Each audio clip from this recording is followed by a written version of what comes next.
¿Qué tal, estimados alumnos y seguidores del Instituto de Econometría de Lima? Esta es una edición más de Conversaciones Econométricas. En esta oportunidad hablaremos de las 5 propiedades básicas de toda serie de tiempo. Como sabemos, la serie de tiempo forman parte de toda investigación econométrica que busca un análisis hacia lo econométrico, macroeconómico o hacia lo financiero. Sin embargo, nada impide que hagamos estudios un poco más microempresariales a nivel de serie de tiempo. De todas maneras, es importante saber y reconocer cada uno de estos a través de algunas propiedades básicas. La primera que tenemos es bastante sencilla, es que nuestra variable va a tener un número de observaciones donde cada uno representa un periodo de tiempo.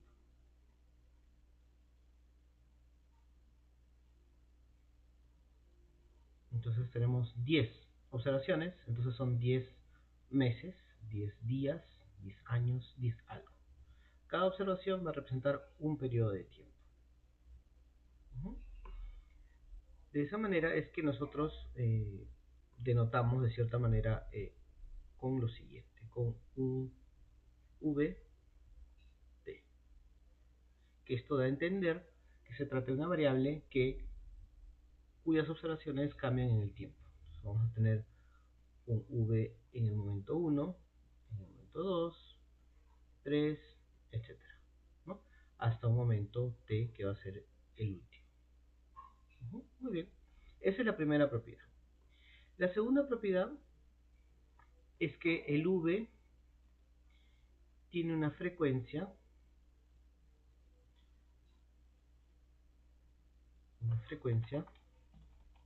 definida, una frecuencia definida. ¿Qué quiere decir esto?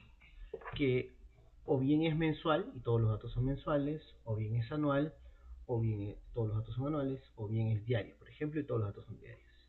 Hay casos distintos y un poco más complejos que tienen frecuencias mixtas, pero en esencia una serie de tiempo, dentro de lo que generalmente muchos van a ver, va a tener una frecuencia única definida en todas las observaciones que tiene. Muy bien. Otra tercera propiedad es que por definición esta serie de tiempo no es una constante. Esto, aunque parezca un poco tonto, podría pensarse de una manera, ¿no? Yo quiero usar un análisis, por ejemplo, del número de países en América Latina, ¿no? Quiero hacer una serie de tiempo que se llame el número de países en América Latina. Pero normalmente, todavía al menos, dentro de un periodo razonable, vamos a hablar de los últimos 40 años, no han cambiado el número de países en América Latina en principio. Y hay un periodo mucho más grande, vamos a ver, 500 años, digamos, ya eso sí puede ser discutible. Pero en un periodo relativamente corto, eso no cambia, es una constante, ¿no? Entonces, por ejemplo, quiero hacer un análisis del número de trabajadores en la empresa, ¿no? Para decir un caso micro. Muy bien, pero el número de trabajadores en la empresa, ¿en qué periodo? ¿No? ¿Qué periodo de estudio? En el último mes. Entonces, 30 días, tengo 30 observaciones. 30 días tengo 30 observaciones, ya, pero no ha cambiado realmente esos números de trabajadores en ese mes. Tal vez en el año sí, porque pueden que haya temporadas bajas, temporadas altas, entonces en un año puede haber cambios en el número de trabajadores. Pero a nivel de un mes o 15 días, pero aún definitivamente no vamos a encontrar muchos cambios probablemente. Entonces la variable serie de tiempo es por definición una variable y no puede ser una constante. Y repito, esto puede ser un poquito obvio, pero créanme que hay casos en que los alumnas asumen que es una variable, pero cuando ven los datos y aterrizan la información se dan cuenta que no cambia. En el periodo de estudio que ellos eligieron no cambia. Entonces, por ejemplo, una variable es el número de entidades bancarias en un país. Entonces, muy bien, ¿qué? En el primer trimestre de 2023. No ha cambiado, ¿no? Entonces, cosas así. Hay que tener muy en cuenta. Obviamente, esta variable, que va a cambiar en el tiempo, debe ser muy distinta a una variable de un corte transversal, que es una variable que hemos aprendido antes. Este curso C de tiempo es posterior a un curso de corte transversal. La variable que nosotros estamos usando varía, repito, en el tiempo y por definición no varía en el espacio. En otras palabras, eh, me pueden decir, quiero saber el sueldo, ¿no?, de los trabajadores en un mes, ¿no?, en estos últimos 30 años. El sueldo mensual de los trabajadores en el mes de enero. Y ya, bueno, pero el sueldo mensual de los trabajadores en el mes de enero no ha cambiado. O sea, en el mes de enero como tal, en ese mes no ha cambiado. Sí se ha cambiado porque todos los trabajadores tienen sueldos distintos. Ah, pero entonces usted está hablando de el espacio. El espacio es el número de personas, ¿no? Son personas distintas, ¿no? Ese es el espacio. Ese es un corte transversal. No es una serie de tiempo. Porque en ese mes todos han tenido el sueldo, un sueldo único. No ha habido más de dos sueldos, ni un cambio en el sueldo, ni nada. Todos han tenido su sueldo, solo que entre ellos, a nivel espacial, han tenido sueldos distintos. Esa es una variable de corte transversal, que por definición es distinta a una variable de tiempo. Como pueden ver, estas ideas, repito, parecen obvias, pero créanme que pasa mucho en la práctica y a veces los asesores, repito, no apoyan en estas aclaraciones. A veces el asesor asume que el alumno entiende cuál es la diferencia entre una variable serie de tiempo, una datos de panel y otra corte transversal, cuando tal vez la realidad no es así. Es un poco complicado también porque, claro, si es el profesor que enseñó el curso y después que el alumno no sepa, complicado, ¿no? Complicado. Muy bien, entonces ya tenemos esas propiedades. Hay más, por supuesto. Vamos a verificar cuáles más podemos encontrar. Voy a ver aquí. Muy bien. Entonces,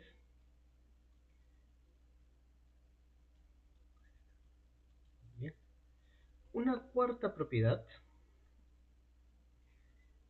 ¿correcto?, es que la serie de tiempo va a tener una función, ¿no es cierto? Va a depender, ¿va?, de una función con diversas variables.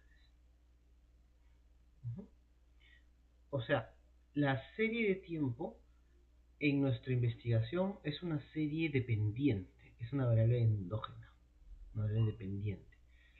Y nosotros, justamente la investigación y el análisis que queramos hacer, busca que encontremos qué es lo que determina esa serie de tiempo que se mueva, que suba, que baje, etcétera. No sabemos, pero necesitamos averiguarlo. ¿Qué cosa hace que suba o que baje? Y para lograrlo debemos reconocer que hay una función que debemos encontrar.